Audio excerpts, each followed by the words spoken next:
Hello everyone, तो welcome to our YouTube channel that is Chemistry Sarathi. जनाब स्वागत है आप सभी का हमारे आज के इस वीडियो में। तो आज हम बात करने वाले हैं सॉल्यूशन चैप्टर के पीवाईक्यूज की, जो कि अप्रैल अटेम्प्ट 2024 में पूछे गए थे। राइट, आप सभी को पता होना चाहिए कि हम 2022, 2023 एंड 2024 के प्रीवियस ईयर क्वेश्चन कंप्लीट करा रहे हैं।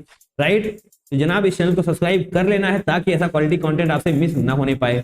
सही है, बिल्कुल सही है। तो जनाब सबसे पहले आपको पीडीएफ डाउनलोड करनी है, जो कि आपको डिस्क्रिप्शन बॉक्स में मिल जाने वाली है। राइट, पीडीएफ डाउनलोड करिए, उसको प्रिंट निकलवाइए, देन अकेले बैठकर टाइम बाउंड मैनर में सभी क्वेश्चंस को सॉल्व करिए। उसके बाद आकर हमारे उस वीडियो सॉल्यूशन को देखिए, आपके सारे के सारे डाउट्स क्रिस्टल क्लियर होने वाले हैं। राइट, कोई भी डाउट नहीं रहने वाला। चलिए जनाब, फिलहाल के लिए हम इस वीडियो को शुरू करते हैं। क्वेश्चन नंबर 1 4 अप्रैल शिफ्ट 1 में पूछा गया था। तो बेहद ही आसान क्वेश्चन बोलेंगे हम इसको, क्योंकि डायरेक्ट फॉर्मूला बेस्ड क्वेश्चन है। Right, molarity of N aqua solution containing 5.85 gram of NaCl in 500 ml of water. तो जनाब क्या दिक्कत है इसमें बताइए। मोलैलिटी नहीं, मोलैरिटी पूछा गया है। मोलैरिटी क्या है जनाब, क्या होता है formula? N solute that is moles of solute upon volume of solution, यही तो होता है।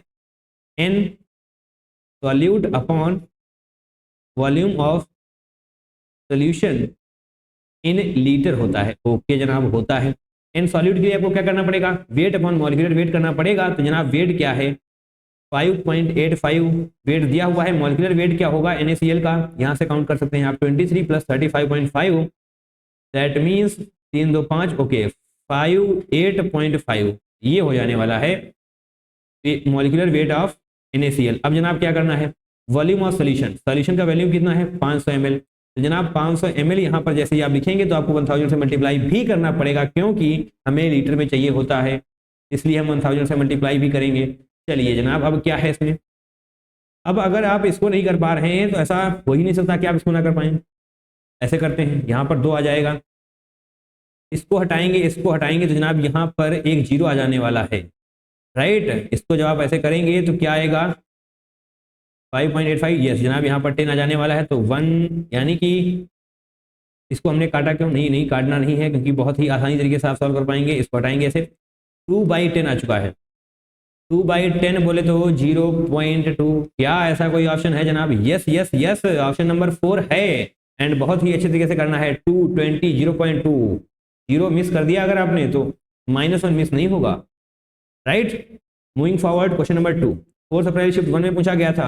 2.5 gram of a non volatile non electrolyte is dissolved in 100 gram of water at 25 degree centigrade. Okay, the solution stored a boiling point elevation. Okay, यानी कि ये delta TB है। Delta TB क्या है? 2 degree centigrade. assuming the solute concentration is negligible with respect to the solvent concentration, यानी कि solute की concentration negligible है इन कंपैरिजन टू सॉल्वेंट की कंसंट्रेशन, यानी कि डाइल्यूट। राइट, ये सॉल्यूशन कैसा है? डाइल्यूटेड। अगर कुछ ना दिया हो तब भी हम डाइल्यूटेड ही मानते हैं। यहां पर दिया है, बहुत ही अच्छी बात है। अगर ना दिया हो तब भी हम डाइल्यूटेड ही मानकर सॉल्व करते हैं। सही है, ये सारी बातें पता होनी चाहिए। तो पूछा गया है आपसे, the vapour pressure of the resulting aqueous solution is. Vapour pressure of the resulting aqueous solution पूछा गया है। तो जनाब ये बेहद ही शानदार क्वेश्चन, ऐसा है शानदार क्वेश्चन। तो इसको थोड़ा सा रफ कर लेंगे, फिर आपको सारी चीजें एक्सप्लेन करी जा रही हैं यहाँ पर। ओके, तो जनाब आपसे पूछा गया है वेपर प्रेशर। तो वेपर प्रेशर देखिए, 1 बाई 1 आप कैसे वेपर प्रेशर तक पहुंचेंगे, इसके लिए आपको ये पता होना चाहिए। पहला वाला फॉर्मूला क्या होता है? P0 नहीं, आपसे पूछा गया है P solution. Right, P solution पूछा गया है। तो जनाब पी सॉल्यूशन ही पूछा, vapour pressure of the resulting aqua solution is. Okay, तो पी सॉल्यूशन क्या होने वाला है? Not delta minus delta P. Right, तो जनाब P S and P0 minus delta P. P0 क्या है? प्योर सॉल्यूशन का vapour pressure. Right, pure solvent का वेपर प्रेशर। ओके, अब जनाब यहाँ पर आपको मोलैलिटी निकालनी चाहिए सबसे पहले। ठीक है, इस फॉर्मूले को हम बॉक्स में बंद कर लेंगे, क्योंकि अल्टीमेट हमें यहाँ तक ही पहुँचना है। ठीक है, 1 बाई 1 हम पहुँचेंगे।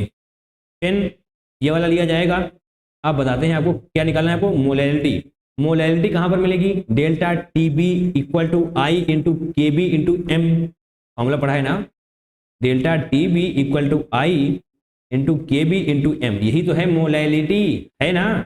आई इक्वल टू 1 हो जाने वाला है। क्यों होगा? क्योंकि जनाब यहाँ पर लिखा हुआ है नॉन इलेक्ट्रोलाइट। तो आई इक्वल टू 1 हो चुका है। ठीक है, इसको इस तरफ ले आएंगे हम। डेल्टा टी बी, अब फटाफट से वैल्यू पुट कर लें, बार बार डेल्टा टी बी लिखने की जरूरत नहीं है। राइट, देखिए एम मोलैलिटी हमें पता करनी है, तो मोलैलिटी को यहीं पर रखेंगे और delta T B by K B हो जाएगा। Delta T B divided by K B होगा, तो डेल्टा टी बी अभी भी आपने यहाँ पर लिखा हुआ है 2 डिग्री सेंटीग्रेड। राइट, तो यहाँ पर 2 हो जाने वाला है। एंड के बी क्या है जनाब, लिखा होगा 0.52, 0.52 है। इसको जब आप सॉल्व करेंगे तो क्या आएगा, 3.846 आने वाला है, यानी कि ये हो चुकी है आपकी मोलैलिटी। ग्रेट, सही है, सॉल्व कर सकते हैं ना, बहुत ज़्यादा टफ कैलकुलेशन नहीं बोलेंगे हम इसको। राइट, अब आगे बढ़ते हैं। आपने ये मोलैलिटी निकाल ली, इसको संभाल कर रखिए। अब बारी है RLVP यानी कि relative lowering of vapour pressure वाले फार्मूले की। क्या फार्मूला होता है जनाब, यहाँ पर आपसे डेल्टा पी बताया गया है। आई थिंक डेल्टा पी कहाँ पर है, 2.5 the solution. Okay, delta P निकालना पड़ेगा क्योंकि जनाब यहाँ पर 1 atm प्रेशर यानी कि पी नॉट की वैल्यू दी हुई है। Okay okay okay, delta P निकालना पड़ेगा, पी नॉट की वैल्यू दी हुई, तो जनाब 1 बाई 1 चीज़ों को क्रैक करना होगा। ओके, तो क्या फार्मूला होता है, delta P divided by P naught. Right, और अब यहाँ पर क्या होगा, n solute upon n solvent, n solvent. Okay, तो जनाब n solute upon n solvent, इसको थोड़ा समझना होगा। पहले हम यहाँ पर मोलैलिटी का फार्मूला लिखते हैं। मोलैलिटी का फार्मूला हम लिखने वाले हैं, क्या होता है, n solute upon weight of solvent, ये होता है। तो जनाब इसको रिप्लेस करना है, कैसे करेंगे, देखिए एन सॉल्यूट, क्योंकि हमने मोलैलिटी निकाल ली है, सही है, मोलैलिटी हमने निकाल ली है, इसलिए हम ये सब कुछ खेल करने वाले हैं। एन सॉल्यूट तो हम रिप्लेस कर सकते हैं किससे, molality into wait of solvent से। बोलिए हाँ कि ना, कर सकते हैं ना जनाब, क्या दिक्कत है इसमें। एन सॉल्यूट है, एन सॉल्यूट को हम रिप्लेस कर सकते हैं molality into wait of solvent से। कर सकते हैं जनाब, तुरंत करिए, बिल्कुल करेंगे हम, क्यों नहीं करेंगे जब ये बिल्कुल सही है। राइट, डेल्टा पी अभी इसको ऐसे ही रखते हैं, यानी कि एन सॉल्यूट की बजाय आपको molality into wait of solvent लिखना पड़ेगा। मोलैलिटी के लिए हम सिर्फ एम लिखते हैं, वेट ऑफ सॉल्वेंट, तो वेट ऑफ सॉल्वेंट के लिए आपको क्या करना पड़ेगा जनाब, यहाँ पर 1 कर देते हैं हम, वेट ऑफ सॉल्वेंट 1 kg होगा, क्योंकि हमें किलोग्राम में ही लिखना होता है। ठीक है, तो इसको हम यहाँ से हटा देंगे। ओके, अब बारी है किसकी, एन सॉल्वेंट, यानी कि wait of solvent upon molecular weight of solvent, ऐसे ही तो निकालेंगे आप, wait of solvent upon molecular weight of solvent. तो सॉल्वेंट का वेट 1000 ग्राम यहाँ पर लिख लिया जाए। राइट, क्योंकि 1 kg होता है, 1 kg है, तो जनाब इसको 1000 ग्राम में लिख लेंगे हम, क्योंकि यहाँ पर मोल्स के लिए हमको ग्राम में लिखना होता है। ग्रेट, सॉल्वेंट का मॉलिक्यूलर वेट क्या होगा, सॉल्वेंट क्या है जनाब, H2O है, H2O का मॉलिक्यूलर वेट क्या होता है, 18 होता है, तो यस जनाब 18 लिख लेंगे। ठीक है, अब मोलैलिटी आपने निकाल ली थी, क्या थी जनाब, 3.846 थी। ओके, तो डेल्टा पी यहाँ पर फटाफट से हम सॉल्व कर लेंगे, ऐसे करते हैं। डेल्टा पी आप यहाँ से निकाल लेंगे, पी नॉट क्या है बताइए, बताइए क्या है, 760 mm ऑफ Hg है, 760 हो जाना चाहिए। मोलैलिटी क्या है, 3.846 इंटू 18 डिवाइड बाई 1000। करेंगे आप, करेंगे या नहीं करेंगे, बिल्कुल करेंगे जनाब, बिल्कुल करेंगे। अब जब आप इसको सॉल्व करेंगे तो आने वाला है 52.615 mm ऑफ Hg। बताइए, अच्छी कैलकुलेशन है, आपको करनी पड़ेगी जनाब। Delta P 52.615 mm of Hg आने वाला है। अब इस वाले फॉर्मूले को दोबारा से रिकॉल करिए, अब हम इसका यूज करने वाले हैं। यस जनाब, यस करेंगे हम इसका यूज। तो कहाँ पे कर लिया जाए, चलिए थोड़ा सा नीचे ही कर लेंगे। पी एस इक्वल टू क्या है, P not minus delta P है, बिल्कुल है, डेल्टा पी अभी भी आपने निकाला है, आपको पी एस निकालना है। पी नॉट की वैल्यू क्या है, 760 है। डेल्टा पी जनाब 52.615 आ जाने वाला है। इसको जब सब्ट्रैक्ट करेंगे तो क्या आने वाला है, इसको 53 मानिए, दैट मीन 707 हो जाएगा, 615 यानी कि 385 हो जाने वाला है। सही बोला मैंने, बिल्कुल सही बोला, कोई गलती नहीं है यहाँ पर। तो 707.3 को जब आप राउंड ऑफ करेंगे तो 707 लिखा जा सकता है, बिल्कुल लिखा जा सकता है। तो यस जनाब, यही है हमारा correct answer, that is 707 mm of Hg is the correct one. Yes, बेहद ही शानदार क्वेश्चन। एक बार फिर से इसको हम रिवाइज करेंगे। Delta T B equal to I into K B into M है, तो मोलैलिटी यहाँ से आप निकाल लेंगे, सिंपल है, क्योंकि आई इक्वल टू 1 हो जाने वाला है नॉन इलेक्ट्रोलाइट की वजह से। Relative lowering of vapour pressure के बारे में आपको जानकारी होनी चाहिए, और अगर यहाँ पर डाइल्यूटेड ना भी बताया जाता तब भी हमको डाइल्यूटेड ही मानना था। ठीक है, यानी कि यही वाले फॉर्मूले का यूज होना था। तो डेफिनेटली आप इस क्वेश्चन को भी क्रैक कर पाएंगे, एक से दो बार प्रैक्टिस करेंगे अगर। ठीक है, मूविंग फॉरवर्ड क्वेश्चन नंबर 3 करते हैं। 4 अप्रैल शिफ्ट 2 में पूछा गया था 2.7 kilogram each of water and acetic acid are mixed. ओहो, यानी कि 2.7 किलोग्राम क्या है, वाटर भी है एंड एसिटिक एसिड भी है, सेम वेट है जनाब। The freezing point of the solution will be, okay, तो आपसे freezing point of the solution पूछा गया है। फ्रीजिंग पॉइंट होता कितना है 273, यानी कि जनाब आपको डेल्टा TF के थ्रू होकर गुजरना पड़ेगा। बढ़िया है, चलिए करते हैं। डेल्टा TF क्या होता है, I.KF.M, बोले तो मोलैलिटी, बस सही है जनाब। यहाँ पर हम वैल्यूज पुट करेंगे फटाफट से। आई की वैल्यू क्या होने वाली है, आई को हम निगलेक्ट कर देंगे क्योंकि यहाँ पर उसका कुछ भी डिस्कशन नहीं हुआ है। एंड KF बोले तो ये acetic acid, KF of acetic acid, yes जनाब, delta TF of acetic acid ही आप निकालेंगे तो बेहतर रहेगा, क्योंकि यहाँ पर क्या है, consider the acetic acid does not dimerise in water, यानी कि आई की वैल्यू 1 हो जाने वाली है। मैंने कहा था डिस्कस नहीं हुआ बट जनाब हुआ है।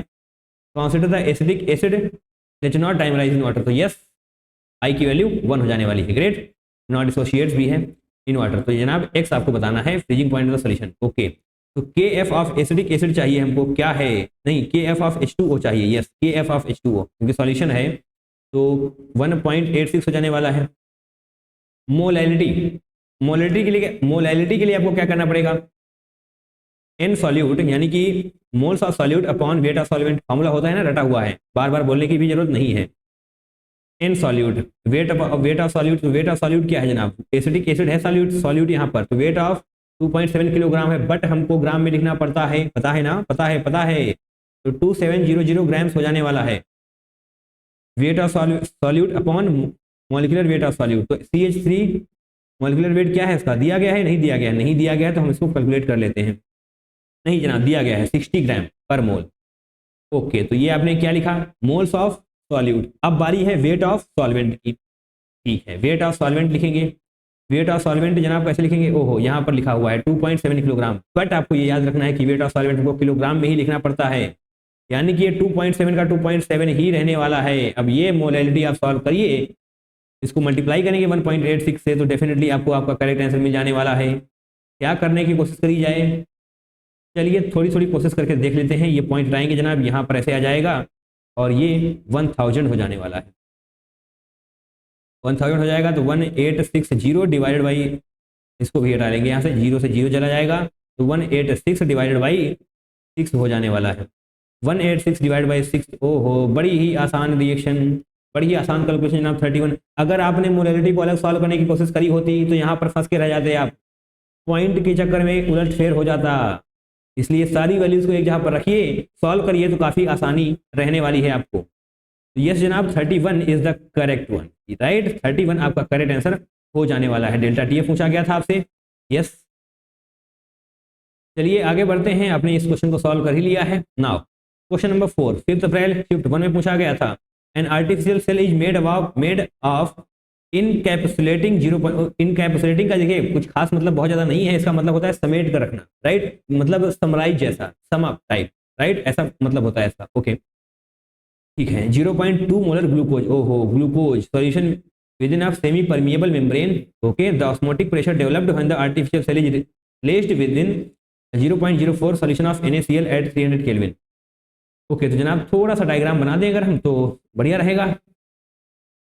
ऐसे बनाते हैं सेमी परमिएबल मेम्ब्रेन वाला डायग्राम। NaCl क्या है 0.05, तो एक बॉक्स इसके अंदर भी आने वाला है, काहे का जनाब आएगा, ग्लूकोज जनाब कितना है 0.2 मोलर, 0.2 मोलर ग्लूकोज। अब यहाँ पर क्या होगा NaCl, दैट मीन्स 0.05 NaCl, ऐसा कुछ आप समझ सकते हैं। ठीक है जनाब, समझा जा चुका है। अब बारी है ऑस्मोटिक प्रेशर। आपसे ऑस्मोटिक प्रेशर पूछा गया है तो उसमें क्या होता है, पाई इक्वल टू ICRT होता है ना, बिल्कुल बताइए, होता है।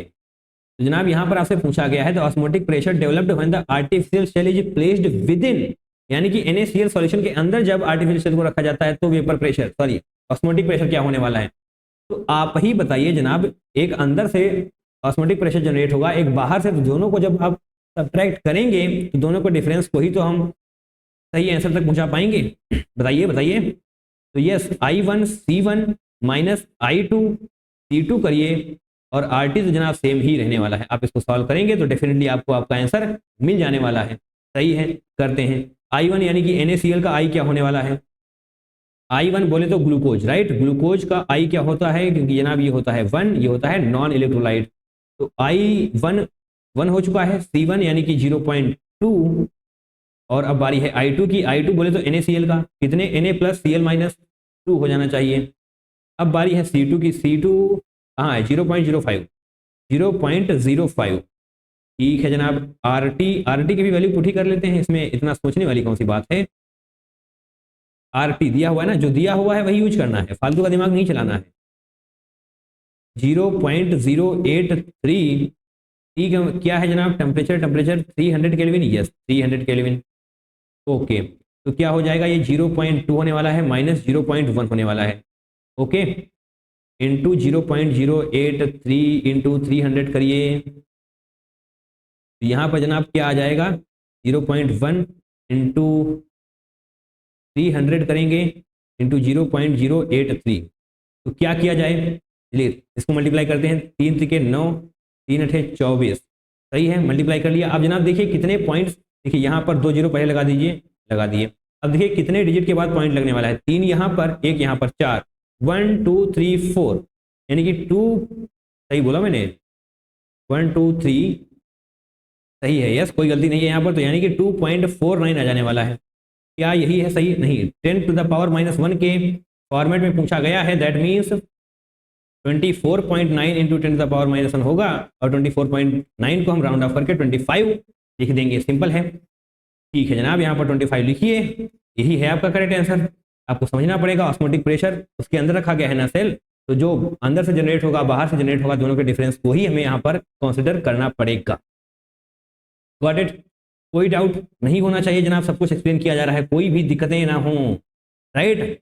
And now question number 6 April shift 1 में पूछा गया था। ये है स्टेटमेंट टाइप क्वेश्चन जनाब। ओके, तो जनाब ये स्टेटमेंट टाइप क्वेश्चन तो बहुत ध्यान से हमको करना पड़ेगा।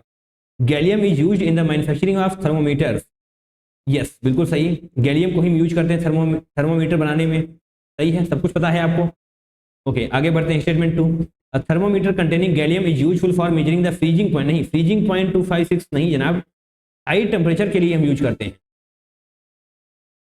हाई टेम्परेचर के लिए हम इसका यूज करते हैं। तो स्टेटमेंट 2 गलत हो जाएगा, स्टेटमेंट 1 सही है जनाब। Statement 1 okay, that means option number 4 is going to be the correct one.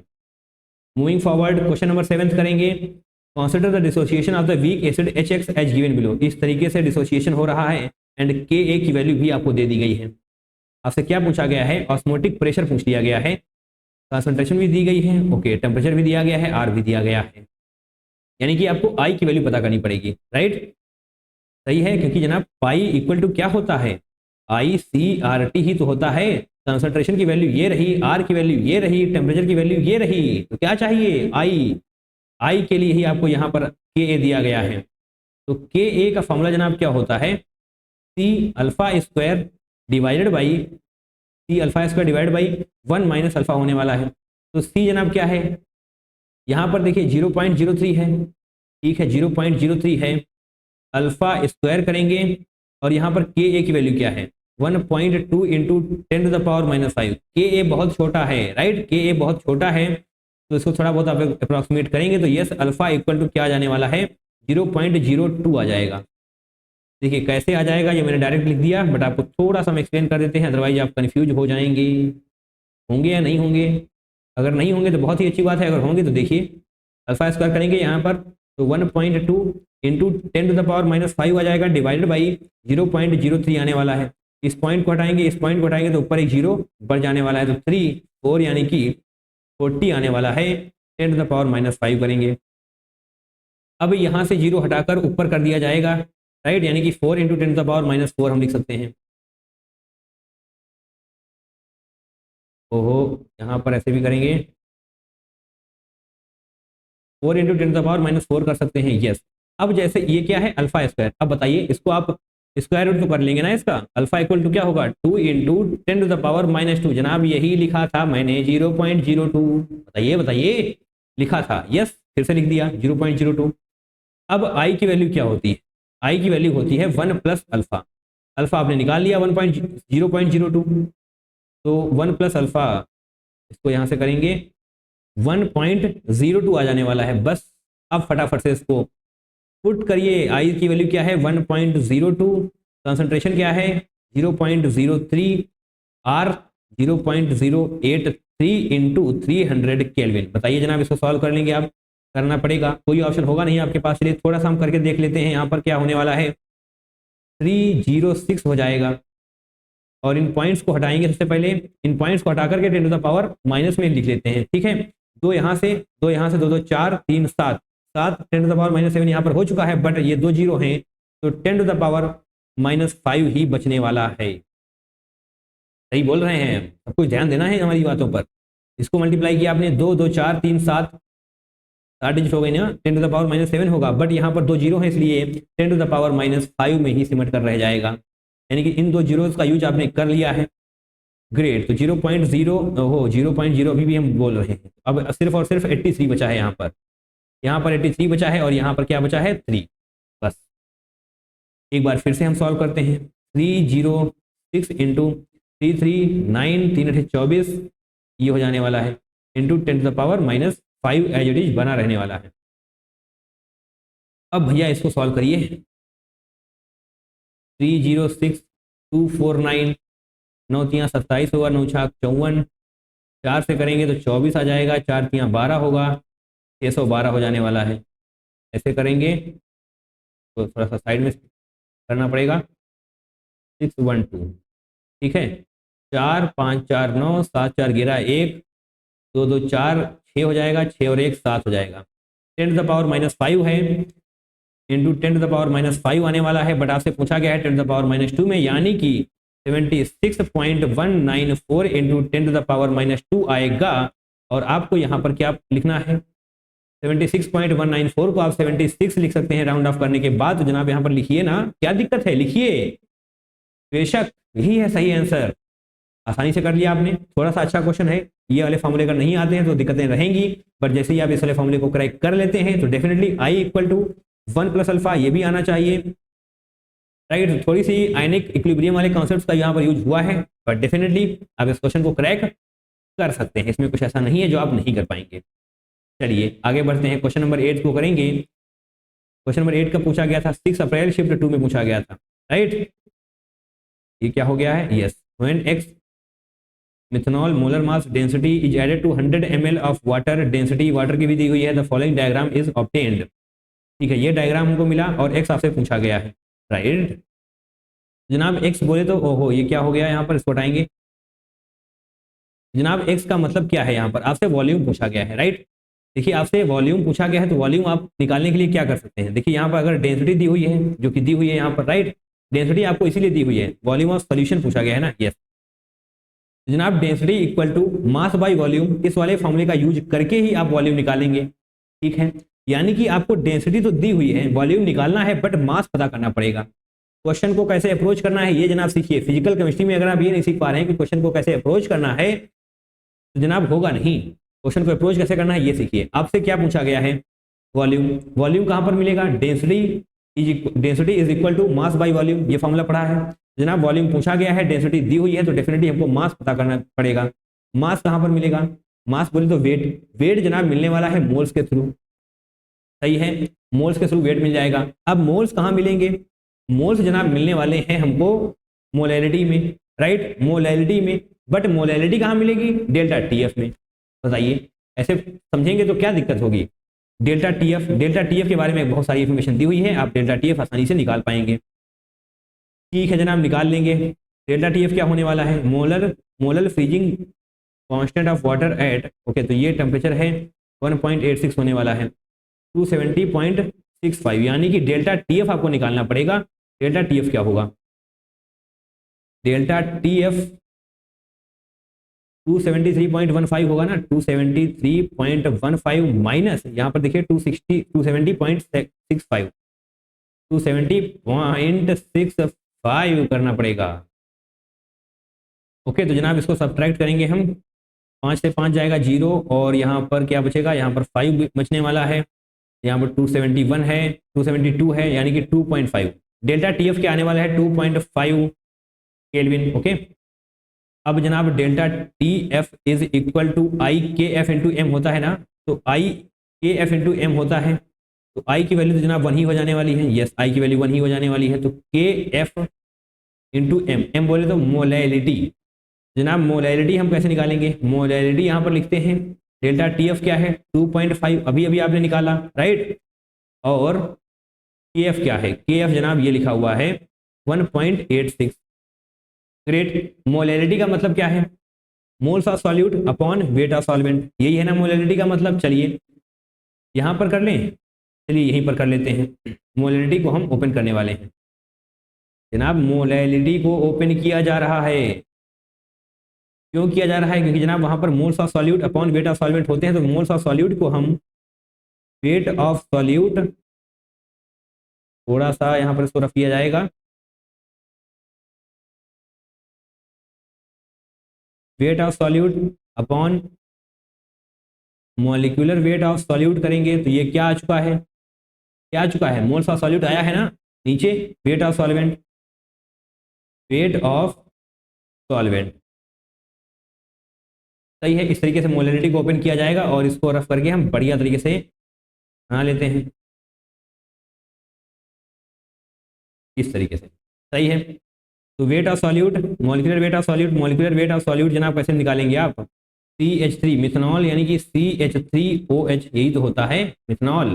तो कार्बन कितना है? एक, यानी कि 12, 4 हाइड्रोजन, 12 4 16 प्लस 16 यानी कि 32। तो ये हो चुका है मॉलिक्यूलर वेट ऑफ मिथनॉल। ठीक है, wait of solute, wait of solute निकालना है, वेट ऑफ सॉल्वेंट दिया हुआ है। ओके, वेट ऑफ सॉल्वेंट है, ठीक है जनाब। वेट ऑफ सॉल्यूट यहाँ पर निकाल लेंगे आप, W सॉल्यूट हम लिख रहे हैं। अब बाकी चीज़ों को कैसे करना है, इसके लिए थोड़ा सा स्क्रीन को ऐसे कर लिया जाए। ग्रेट। वेट ऑफ सॉल्यूट को यहाँ पर रोक के रखा गया है, इन दोनों चीज़ों को ऊपर भेजा जाएगा, तो 2.5 पहले से ही ऊपर है, ठीक है ना। Molecular weight of solute, molecular weight of solute अभी अभी आपने कैलकुलेट किया, क्या है? 32 है। ग्रेट। वेट ऑफ सॉल्वेंट जनाब क्या हो जाएगा? वेट ऑफ सॉल्वेंट दिया हुआ है 100 ml दिया हुआ है, एंड आपको डेंसिटी बताई गई है 1 ग्राम पर सेंटीमीटर क्यूब। जनाब density equal to mass by volume होता है, बिल्कुल होता है। मास एज इट इज रखेंगे हम, डेंसिटी इंटू वॉल्यूम, डेंसिटी 1 है, वॉल्यूम 100 है। बताइए, ये मैंने करके दिखा दिया बट दिखाना नहीं चाहिए था। ये किस में आया है? 100 ग्राम में आया है। किलोग्राम में कन्वर्ट करने के लिए 1000 से डिवाइड भी करना पड़ेगा, यानी कि जनाब यहाँ पर 0.1 आएगा। आएगा या नहीं आएगा? बोलिए हाँ कि ना? आएगा। डिवाइडेड बाई, डिवाइड बाई क्या करना पड़ेगा? ओके, 1.86 है तो 1.86 ही रखना पड़ेगा हमको। अब जनाब इसको सॉल्व करिए। क्या आप इसको आसानी से सॉल्व कर सकते हैं? देखिए, एक डिजिट के बाद यहाँ से, एक डिजिट बाद यहाँ से, यानी कि दोनों डिजिट ऐसे हट जाने वाला है। सिंपल है जनाब, सिंपल है। 25 से जाएगा, 25 दूनी 50, 5 आएगा, 25 तियाँ 75, 5 80 हो जाने वाला है, 186 हो जाएगा। जनाब इसको सॉल्व ही कर लेते हैं।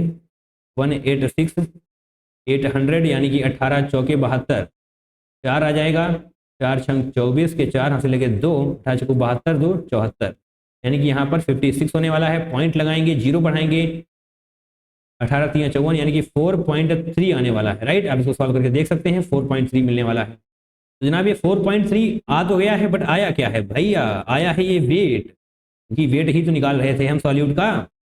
तो वेट ऑफ सॉल्यूट आपने निकाल लिया है 4.3 ग्राम्स। ओहो, वेट ऑफ सॉल्यूट निकाल लिया गया है, तो क्या दिक्कत है? कोई दिक्कत नहीं है। अब क्वेश्चन कहाँ गया हमारा? ये रहा, आपसे वॉल्यूम पूछा गया है, राइट। तो भैया आ जाइए वापस से अपने बचपन वाले फॉर्मूले पर, density equal to mass by volume.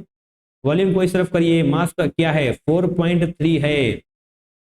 Density दी हुई है हमको, क्या दी हुई है बताइए? 0.792 दी हुई है। ओहो, यहाँ पर भी अच्छी कैलकुलेशन, 0.792। ऐसे हटाएंगे, ऐसे हटाएंगे, यहाँ पर 2 जीरो बढ़ जाने वाले हैं। 792 डिवाइडेड बाई 4300 करेंगे। चलिए अब इसे मल्टीप्लाई करते हैं, 5 दूनी 10 हो जाएगा, तो यहाँ पर 10 यानी कि 1 हाथ से लग जाएगा, 5 9 45, 1 46, 6 4 5 7 35, 4 39। ओके, 3960 आने वाला है, तो यहाँ पर सब्ट्रैक्ट करके लिखेंगे हम, 0 आएगा, यहाँ पर 4 आ जाएगा, राइट। 42 3 यानी कि 340 आने वाला है, दिखाई पड़ रहा है ना? 340। पॉइंट लगाइए, जीरो बढ़ाइए, 3400। तो 3400 इसकी मल्टीप्लाई अब 4 से होगी, 4 दूनी 8 हो जाएगा, 4 9 36, 6 से लेके 3, 4 7 28, 3 31 हो जाएगा, राइट। घटाइए जनाब, 10 8 2 हो जाने वाला है, 9 से 6 3 33 1 यानी कि 32, सही है 33, यस सही है। अब किससे जाएगा, पॉइंट ऑलरेडी लगा हुआ है, 0 पर जाएगा। अब जनाब 4 से तो जाएगा नहीं, यानी कि 3 से जाने वाला है, राइट। 3 7 21, यस 3 दूनी 6 हो जाएगा, 3 9 27, 7 से लिख जाएंगे 2, 3 से 21 2 23, राइट। चलिए 5.43 के अप्रॉक्स आपको मिल जाने वाला है। तो 5.43 थोड़ा बहुत आप यहाँ पे देख पाएंगे, 5.43 आ जाने वाला है एंड 5.46 लिख गया है।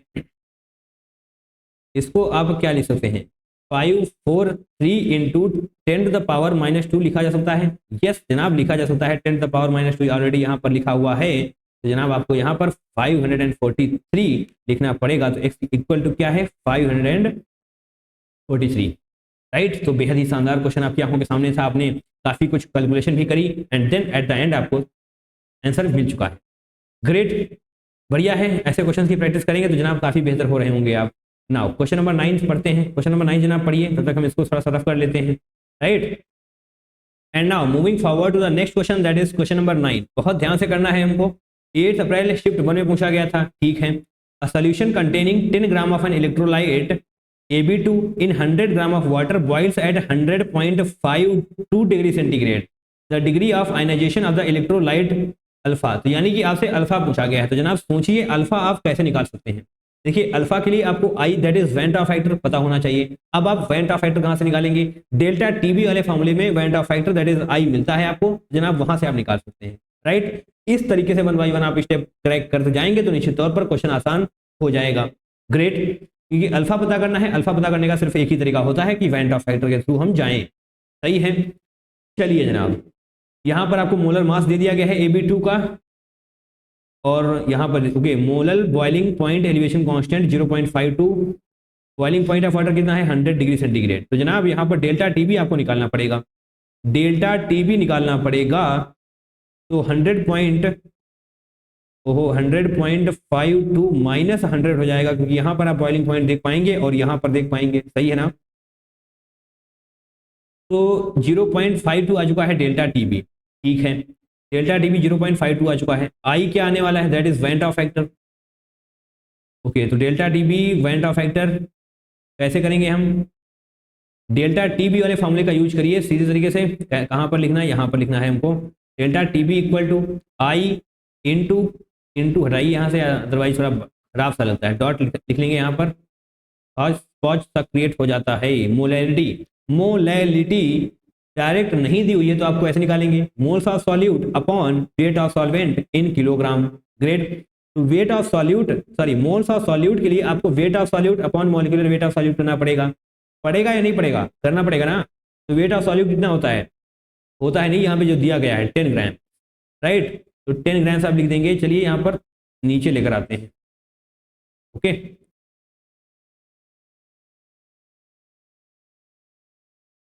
क्या लिखना था हमको, delta TB, right. Delta TB लिखना है हमको, आई के बी डॉट एम होता है ना, तो आई एज इट इज रखेंगे। के बी की वैल्यू क्या है 0.52। थोड़ा सा हम डायरेक्ट करने वाले हैं तो समस्या ना हो, समस्या बिल्कुल ना हो जनाब। कई बार आप डेल्टा टीबी डेल्टा टीएफ का फॉर्मूला का यूज कर चुके हैं, सब कुछ पता लग चुका है, इसलिए थोड़ा सा स्पीड में जाया जा सकता है, राइट, और जाना भी चाहिए, अदरवाइज इंप्रूवमेंट होगी कैसे, ठीक है। मोलैलिटी, अब मोलैलिटी की बारी है। मोलैलिटी के लिए moles of solute upon weight of solvent होता है, तो मोल्स के लिए wait of solute that is 10 grams दिया हुआ है। मॉलिक्यूलर वेट ऑफ सॉल्यूट क्या होगा, यहाँ पर दिया हुआ है 200 ग्राम्स, राइट। क्योंकि आप देख पा रहे हैं जनाब Ab2 इलेक्ट्रोलाइट ही तो है जो वाटर में घोला गया है, और यहाँ पर क्या है Ab2, ग्रेट। तो ये आ चुका है मोल्स ऑफ सॉल्यूट। नीचे क्या लिखना पड़ेगा, wait of solvent. Wait of solvent क्या है आपके पास 100 ग्राम, 100 ग्राम बोले तो 0.1 kg, या फिर आप 100 ग्राम लिख लें और इसको 1000 से मल्टीप्लाई कर दें, जो अभी तक आप करते आ रहे हैं, सही है। बस सिंपल सी बात है जनाब। डेल्टा टीबी आप निकाल ही चुके हैं, कहाँ पर निकाला था, ये निकाला था डेल्टा टीबी। चलिए इसको हटाइए यहाँ से, डेल्टा टीबी रफ करेंगे और 0.52 पुट करने वाले हैं, राइट। 0.52 पुट करने वाले हैं। बताइए अब भी क्या कोई समस्या है, कोई समस्या नहीं होनी चाहिए, ये डायरेक्ट कट जाएगा, इसीलिए तो दिया गया है ये सब कुछ। अब जनाब देखिए यहाँ पर क्या क्या होने वाला है, ऊपर 4 जीरो हैं, 1 2 3 4, 1 2 3 4। आई की वैल्यू क्या आ चुकी है, आई जनाब यहाँ यानी कि 2 आने वाला है, दैट इज 2। वेंटा फैक्टर की वैल्यू 2 आ चुकी है। यस जनाब, यस, आई इक्वल टू 2 आ चुका है। अब इसको होल्ड पर रखिए, बाकी आगे बढ़ते हैं। एक दूसरे तरीके से भी आई निकाला जाएगा, ठीक, दूसरे तरीके से भी आई निकाला जाएगा। A B two gives A two positive plus two B negative, right, ये आपको दे दिया गया है। यानी कि जनाब डिसोसिएशन हो रहा है, तो I equal to 1 plus N minus 1 alpha, इस फॉर्मूले का यूज करना पड़ेगा। ये फॉर्मूला रटा हुआ होना चाहिए, नहीं याद है तो याद करिए। यहाँ पर एन क्या है, number of ions produced, alpha क्या है, डिग्री ऑफ आयनाइजेशन, जो आपसे यहाँ पर पूछा गया है। देखिए देखिए, डिग्री ऑफ आयनाइजेशन, यहाँ पर अल्फा आपको बताया भी गया है, सही है ना। तो एन क्या है, नंबर ऑफ आयंस, तो नंबर ऑफ आयंस कितने हैं, एक आयन यहाँ पर है, दो यहाँ पर, दैट मीन्स 3।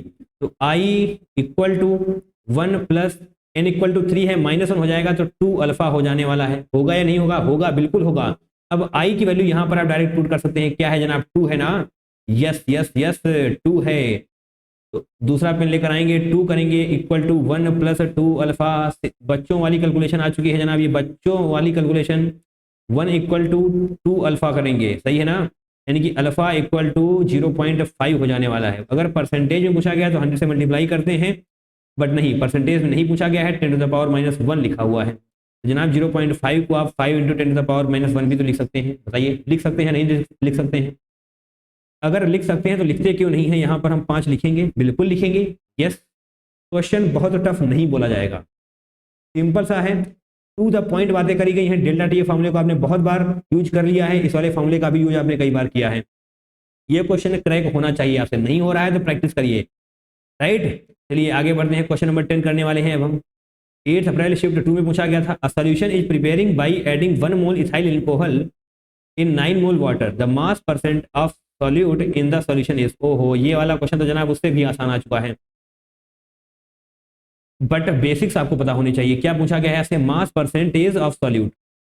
तो मास परसेंटेज ऑफ सॉल्यूट के लिए आपको क्या करना पड़ेगा, सिंपल से फॉर्मूले का यूज करना पड़ेगा, mass of solute upon mass of solute plus mass of solvent, या फिर हम डायरेक्ट नीचे लिख सकते हैं मास ऑफ सॉल्यूशन, सही है। चलिए मास ऑफ सॉल्यूशन ही लिख लेते हैं, क्योंकि उसी तरीके से आपने याद भी किया होगा, राइट, मास ऑफ सॉल्यूशन। तो इस तरीके से आपको निकालना होता है मास परसेंट, इंटू 100 भी करेंगे क्योंकि परसेंटेज पूछा गया है, ठीक है जनाब। अब मास कैसे निकालेंगे आप, सॉल्यूट का मास कैसे निकालेंगे, मोल दिया हुआ है, इथाइल अल्कोहल क्या है, सॉल्यूट है ना, वाटर क्या है, सॉल्वेंट है ना, बिल्कुल है। तो चलिए मोल्स दिए हुए हैं, what weight, weight of ethyl alcohol that is C2H5OH, यही तो होता है इथाइल अल्कोहल। क्या करेंगे, मोल्स इंटू मॉलिक्यूलर वेट करेंगे, यस जनाब, N इंटू मॉलिक्यूलर वेट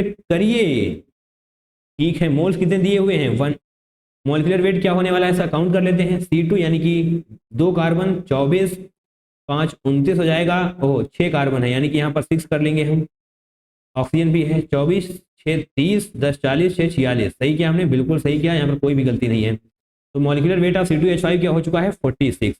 जनाब यही आ चुका है weight of C2H5 that is ethyl alcohol, 46 ग्राम। अब बारी है weight of water that is H2O, इसके भी मोल्स दिए हुए हैं 9, इंटू मॉलिक्यूलर वेट क्या होता है, 18 होता है, 18 इंटू 9 करेंगे तो जनाब 162 आने वाला है। तो ये आ चुका है सॉल्वेंट का वेट, ऊपर है सॉल्यूट का वेट, इन दोनों को ऐड करेंगे तो आ जाएगा सॉल्वेंट का वेट, जो आपको नीचे लिखना है, weight of solution, sorry weight of solution लिखना है। तो 46 प्लस 162 करेंगे तो 628 हो जाएगा, 16 4 20 हो जाने वाला है, 208 ग्राम, ग्रेट। चलिए अब इस फॉर्मूले में हम पुट करेंगे और फटाक से आंसर क्रैक कर देंगे। चलिए जनाब करते हैं, कहाँ पे किया जाए, इसको थोड़ा सा नीचे लेकर आते हैं, क्योंकि ये फॉर्मूला तो आपको रट ही चुका होगा। मासा सॉल्यूट क्या है, 46 ग्राम, तो 46 ग्राम्स, सॉल्यूशन का वेट 208 इंटू 100 करना पड़ेगा हमको। कैलकुलेशन क्या थोड़ी सी अच्छी है, चलिए 2 से जाने वाला है, चलिए 2 से लेकर जाते हैं। सबसे पहले 2 से जाएगा 23, ओके। अब 4 से जाने वाला है तो यहाँ पर जाएगा जनाब 26, यहाँ पर आ जाएगा 25, राइट। तो चलिए थोड़ा सा अच्छा हम बोलेंगे इसको, 25 तियाँ 75 हो जाएगा, 5 हासिल 7, 25 दूनी 50, 7 57, यानी कि 575 डिवाइडेड बाई 26 आपको करना पड़ेगा। जो बीच में डिस्टर्बेंस हो रहा है ये मुझे बिल्कुल पसंद नहीं है। राइट, 26 575 2 से जाएगा, 52 हो जाने वाला है, 5 5 22 एक बार फिर से होगा, 52 3 पॉइंट लगाएंगे, जीरो बढ़ेगा, यानी कि 22.1 है। दैट मीन्स आप राउंड ऑफ करने के बाद क्या लिखेंगे, 22 लिखेंगे ना। यस जनाब, 22% इज द करेक्ट वन। इतना आसान क्वेश्चन आपने एक्सपेक्ट किया था क्या? अगर नहीं किया था तो करिए, क्योंकि थोड़े थोड़े आसान क्वेश्चन भी आते हैं। राइट, सारे ही क्वेश्चन टफ नहीं आ जाते हैं। चलिए अब हम आगे बढ़ेंगे, क्वेश्चन नंबर 11 को करने वाले हैं, जो कि 8 अप्रैल शिफ्ट 2 में पूछा गया था। चलिए इसको थोड़ा सा रफ कर लेंगे, बाकी बहुत ज़्यादा रफ करने की भी जरूरत नहीं है। Right, molality of N aqua solution of urea is 4.44 molar, mole fraction of urea in solution is x into 10⁻³ value of x is. तो वैल्यू ऑफ x आपसे पूछी गई है, बताइए। ये वाला क्वेश्चन बहुत आसान नहीं बोलेंगे, बट आसान ही है, ऐसा ऐसा भी नहीं है कि आप नहीं कर पाएंगे इसको। राइट, चलिए मोलैलिटी, मोलैलिटी दी हुई है। मोलैलिटी का फार्मूला क्या होता है, अगर ये समझ आ रहा है ना, मोलैलिटी का फार्मूला क्या होता है, moles of solute upon rate of solvent, ये होता है। यस, तो आपको मोलैलिटी दी गई है 4.44 मोलर, इसका क्या मतलब हुआ? मोलैलिटी का मतलब होता है 4.44, मोलैलिटी का मतलब है 4.44 मोल्स ऑफ सॉल्यूट है 1000 ग्राम ऑफ सॉल्वेंट में, यही मतलब है ना। चलिए मान लीजिए 1000 gram of solvent that is 1 kilogram of solvent है, और अगर 4.44 मोल्स हैं 1 kilogram of solvent that is 1 है, तो बताइए क्या आया है, मोलैलिटी ही तो आई है 4.44 मोलल। तो यस यही लिखा हुआ है, यानी कि 4.44 मोल्स हैं अगर हम 1 किलोग्राम ऑफ वाटर मान लें। Yes, 4.44 moles of urea in 1 kg of water.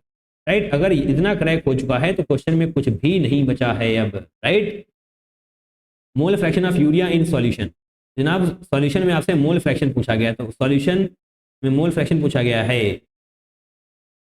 ये इतना पूरा लिखने की जरूरत नहीं है। एक्स यानी कि mole fraction of solute, solute यानी कि यूरिया, ऐसे करेंगे हम, तो moles of urea upon moles of urea plus moles of water, सही है। हमने क्या क्या माना है, 1 kg ऑफ वाटर माना है ना। चलिए मोल्स के यूरिया, सॉरी यूरिया के मोल्स कितने हैं, 4.44, ग्रेट। यहाँ पर भी 4.44 आप लिख देंगे। अब क्या करना है, मोल्स ऑफ वाटर के लिए क्या करना पड़ेगा, 1000 that is 1000 gram. Right, 1 kilogram means 1000 gram divided by 18 कर लेंगे ना। क्या है ये, मोलिकुलर वेट है, इसको सॉल्व करिए, 18 1 18 5 90 10 हो जाएगा, यानी कि 55.55 ही आ जाने वाला है।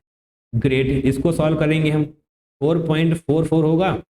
अब इसको जैसे ही ऐड करते हैं तो कितना आने वाला है, कितना आएगा भैया, इसको यहाँ पर लिख लें 4.44, यानी कि ये पूरा नहीं लिखते हैं 9, ये आने वाला है। राइट, चलिए इसको यहाँ से हटा दिया जाए, अदरवाइज आप कंफ्यूज हो जाएंगे। ये आ चुका है, और कुछ है नहीं, इसको सॉल्व करना है आपको। क्या लिखा हुआ है, 10⁻³ में सॉल्व करना है, 10⁻³ में सॉल्व करना है। ये पॉइंट लाइए, ये हटाइए, यहाँ पर एक जीरो आ जाएगा, सही है ना, सब कुछ समझ में आना चाहिए। 10⁻³ में पूछा गया है, तो कैसे 10⁻³ से मल्टीप्लाई करिए, 10⁻³ से मल्टीप्लाई करिए। क्या कुछ आपने किया इसमें, कुछ नहीं किया, बट अब यहाँ से आप ये कर सकते हैं कि 10⁻³ को अलग कर लीजिए, क्योंकि यहाँ पर तो आपको लिखना ही लिखना है। अब इस पूरे को सॉल्व कर लीजिए, थोड़ी शायद आसानी हो जाएगी आपको। राइट, चलिए आते हैं नीचे, 4 यानी कि 2 जीरो लगाएंगे, 1 ये 2 जीरो वहाँ पर हो जाएंगे। 2 जीरो मैंने क्यों लगाए, क्योंकि यहाँ पर तो 10⁻³ लिखा हुआ है, क्योंकि यहाँ पर भी एक जीरो है, एक जीरो ये हटेगा, तो यहाँ पर 10⁻³ को 10⁻² करके मानेगा। राइट, अब यहाँ पर क्या है, 599। देखिए बहुत ज़्यादा अप्रॉक्सीमेशन लेना नहीं है, अदरवाइज हो सकता है गलत हो जाए, तो यहाँ पर थोड़ा सा सॉल्व कर लेंगे हम। 44400, इसको 600 मानकर सॉल्व किया जा सकता है ना, बट देखिए मानना नहीं है उस तरीके से, टाइम भले ही थोड़ा लगे बट क्वेश्चन बिल्कुल सही होना चाहिए। 6 7 42, 7 होगा, 7 9 63, 3 6, 7 9 63, 6 69, यानी कि 6 हो जाएगा, 7 5 35, 6 41, सही है। 10 3 7 13 9 4 43 41 2 हो जाएगा, राइट, 0 1 बाकी है, ठीक है। तो 6 चौक 24, 4 से जाएगा, 24 तो होने चाहिए बट 2396 हो जाएगा, सही है, 2396 हो जाना चाहिए। ऐसे क्या मैंने 600 मान लीजिए, 600 इंटू 4 कितना होना चाहिए, 2400, बट 4 कम कर देंगे आप, 2396 हो जाएगा। इसको सॉल्व करिए, 4 आएगा, 16 9 क्या आएगा, 7 आएगा ना, यस। पॉइंट लगाएंगे, जीरो बढ़ाएंगे तो जनाब 74 ही आ जाने वाला है। तो 74% क्या इसका सही आंसर होगा, बिल्कुल जनाब 74 ही इसका सही आंसर हो जाने वाला है। आपसे मोल फ्रैक्शन पूछा गया था, राइट। तो सिंपल सी है कॉन्सेप्ट, भले ही सिंपल हो बट थोड़ी सी अच्छी कैलकुलेशन, बहुत अच्छी नहीं बोलेंगे, क्योंकि अगर 1 मिनट के अंदर भी इसको सॉल्व किया जा सकता है जनाब, क्वेश्चन ठीक बोला जाएगा, बहुत अच्छा नहीं बोला जाएगा, राइट। आंसर देख लेते हैं, यस जनाब 74 ही है। चलिए लास्ट क्वेश्चन भी अटेम्प्ट कर ही लेते हैं, और लास्ट क्वेश्चन जनाब बहुत ही बेहतरीन है, इसलिए इसको थोड़ा सा रफ कर लेंगे, फिर वापस आते हैं, राइट। चलिए अब क्वेश्चन नंबर 12 करेंगे, बहुत ध्यान से, बहुत ही बेहतरीन क्वेश्चन है ये, राइट, बहुत शानदार क्वेश्चन है। 9 अप्रैल शिफ्ट 2 में पूछा गया था, the vapour pressure of pure benzene and methyl benzene at 27 degree centigrade is given as 80 torr and 24 torr respectively. Okay, the mole fraction of methyl benzene in vapor phase in equilibrium with an equimolar mixture of those two liquids ideal solution at the same temperature is। तो आपसे यहाँ पर मोल fraction of methyl benzene in vapour phase पूछा गया है, तो यहाँ पर आपको Raoult's law and Dalton's law दोनों का यूज करना पड़ेगा, राइट, तो आने चाहिए। चलिए थोड़ा थोड़ा हम यहाँ पर डेटा लिखेंगे, क्या लिखेंगे, vapour pressure of pure benzene, vapour pressure of pure benzene क्या है जनाब, थोड़ा अगर लिख लिया जाएगा तो आसानी रहती है, बार बार क्वेश्चन को पढ़ना नहीं पड़ता है, राइट, 80 टॉर। और क्या है, vapour pressure of pure methyl benzene, methyl benzene इसका क्या है, इसका है जनाब 24 टॉर, ठीक है। अब आगे बढ़ते हैं, the mole fraction of methyl benzene in mole vapour phase, okay इसको हटाएंगे यहाँ से, वेपर फेज लिखा हुआ है यानी कि दिमाग के तार टर्न टर्न करने चाहिए, राउल्स लॉ दिमाग में आना चाहिए। Mole fraction of methyl benzene in vapour phase in equilibrium with an equimolar mixture of those two liquids ideal solution at the same temperature is. तो जनाब इसके लिए हमको राउल्स लॉ का यूज करना पड़ेगा, राइट, और थोड़ा और स्पेसिफिक होकर बोले तो Raoult's law for ideal solution का यूज करना पड़ेगा, राइट। तो राउल्स लॉ होता क्या है, अगर आपको नहीं आता जनाब स्क्रीन पर देखिए, राउल्स लॉ स्टेट्स दैट, तो यस जनाब देखिए राउल्स लॉ को हमने लिख लिया है, पढ़ेंगे। Raoult's law states that the partial vapour pressure of a component in a solution is equal to the vapour pressure of pure component multiplied by its mole fraction in the solution, right, लिखा है। तो ये जो लाइनों में लिखा है इसको फॉर्मूले में लेकर आते हैं।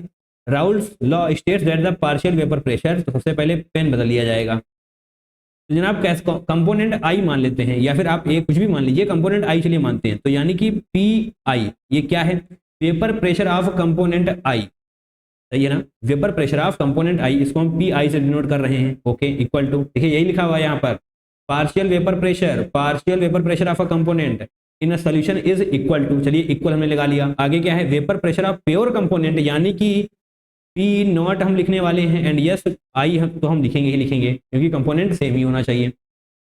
इनटू क्या हो जाएगा, क्या लिखा हुआ है, multiplied by its mole fraction in the solution, right, solution में जो मोल फ्रैक्शन है उससे मल्टीप्लाई करना है, यानी कि एक्स आई मान लेते हैं। अगर आप ए लिखना चाहते तो ए लिखिए, कंपोनेंट तो सेम ही है ना, ओके। तो यही फार्मूला है जो राउल्स लॉ को डिफाइन करने वाला है, राइट, यही होता है राउल्स लॉ, ग्रेट।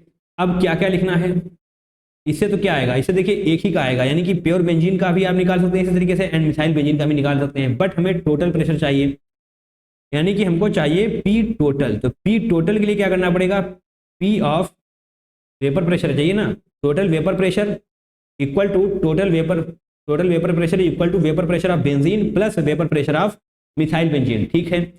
यहाँ पर हम बेंजीन को बी से डिनोट करने वाले हैं, एंड मिथाइल बेंजीन को एम बी से डिनोट करने वाले हैं, दिक्कतें तो नहीं है, नहीं होनी चाहिए। अब इसको रिप्लेस करते हैं यहाँ पर, P i naught that is P B naught into X P, क्या बोल दिया मैंने, ये समझ आया ना, प्योर सॉल्वेंट, यहाँ पर क्या लिखा हुआ है देखिए, प्योर कंपोनेंट। तो प्योर कंपोनेंट का वेपर प्रेशर जो यहाँ पर क्या है, क्या लिखा हुआ है, 80 टॉर लिखा हुआ है। तो प्योर बेंजीन का जो वेपर प्रेशर है वो हमको यहाँ पर लिखना है, देन बेंजीन का जो मोल फ्रैक्शन है उससे मल्टीप्लाई करना है। एंड सेम काम हम करेंगे मिथाइल बेंजीन के लिए। तो बी, ये एम बी यहाँ पर लिखेंगे, नॉट लगाएंगे क्योंकि प्योर कंपोनेंट है, into X of M B यानी कि mole fraction of M B. अभी आपको लग रहा होगा कि मोल फ्रैक्शन तो हमको बताए ही नहीं गए हैं, ये मोल फ्रैक्शन हम लाएंगे कहाँ से। पढ़िए यहाँ पर क्या लिखा हुआ है, इक्विमोलर। ओहो, इक्विमोलर यानी कि जनाब मोल्स इक्वल हैं। बताइए टोटल मोल फ्रैक्शन मतलब क्या होता है, 1 होता है ना। अगर इक्विमोलर है तो बताइए 0.5 होगा या नहीं होगा? बिल्कुल होगा, बिल्कुल होगा, क्योंकि मोल फ्रैक्शन का एडिशन क्या होता है, 1 होता है। करा है ना आपने? तो यस, इक्विमोलर है यानी कि मोल फ्रैक्शन बराबर हो जाएगा 0.5 हो जाने वाला है। तो पी बी नॉट यानी कि pure component vapour pressure of pure benzene क्या है, 80 torr, 80 torr into 0.5 that is mole fraction of benzene, plus methyl benzene का वेपर प्रेशर क्या है, प्योर की बात कर रहे हैं 24, इंटू 0.5 भी तो यहाँ पर हो जाएगा क्योंकि जनाब इक्विमोलर है, मोल फ्रैक्शन दोनों के ही बराबर होने वाले हैं। चलिए इसको सॉल्व करिए, 80 यानी कि 40 आ जाने वाला है, इसको करेंगे तो 12 आ जाने वाला है, ऐड करेंगे तो 52 आएगा, राइट। ये आ चुका है टोटल वेपर प्रेशर, ग्रेट। अब वापस से आते हैं, जब क्या लिखा हुआ है, the mole fraction of methyl benzene in vapour phase. ओहो, वेपर फेज, वेपर फेज के लिए हमें डाल्टन्स लॉ आना चाहिए, ठीक है। अब डाल्टन्स लॉ को समझने का प्रयास करते हैं। Dalton's law states that the partial pressure of a component in a mixture is equal to the mole fraction of that component in vapor phase divided by the total pressure of the mixture, right?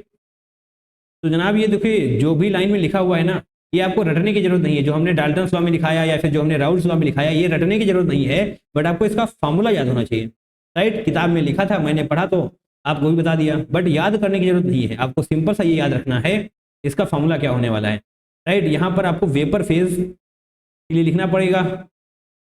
तो देखिए Y आई component मान लेते हैं ना, तो P I लिखना पड़ेगा divided by P T, ये हो जाएगा डाल्टन्स लॉ, राइट। बॉक्स बढ़िया नहीं बना है तो हटा दिया जाएगा यहाँ से।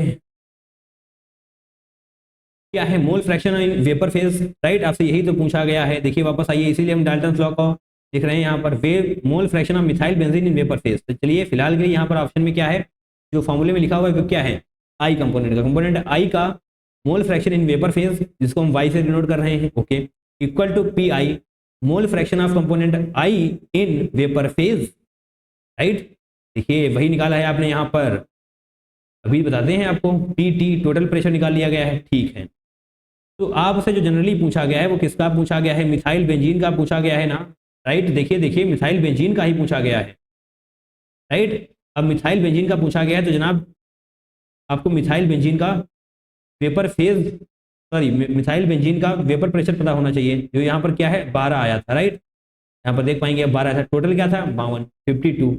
तो यहाँ पर आप 12 लिखेंगे, यहाँ पर 52 लिखेंगे। कोई समस्या है नहीं होनी चाहिए, बिल्कुल भी नहीं होनी चाहिए। इसको जैसे ही आप सॉल्व करेंगे तो आपको आपका करेक्ट आंसर मिल जाने वाला है, सही है, ओके। तो आगे भी कुछ ना कुछ लिखा होगा क्योंकि ऐसे तो कंप्लीट आएगा नहीं, क्योंकि 10⁻² लिखा हुआ है, 10⁻² लिखा हुआ है। तो चलिए इसको 10⁻² से मल्टीप्लाई करते हैं, 10⁻² से मल्टीप्लाई करते हैं। तो एट द एंड आपने क्या किया, आपने कुछ नहीं किया, कुछ नहीं किया जनाब। इन दोनों को ही एक दूसरे से कैंसिल आउट किया जा सकता है, ठीक है। इसको आप अलग कर लेंगे क्योंकि ये तो वहां पर रहने ही वाला है। अब इसको सॉल्व कर लेते हैं पूरी तरीके से, सॉल्व कर लेंगे ना। इसको हटाइए यहाँ से, 12 इसको हटा देने से पहले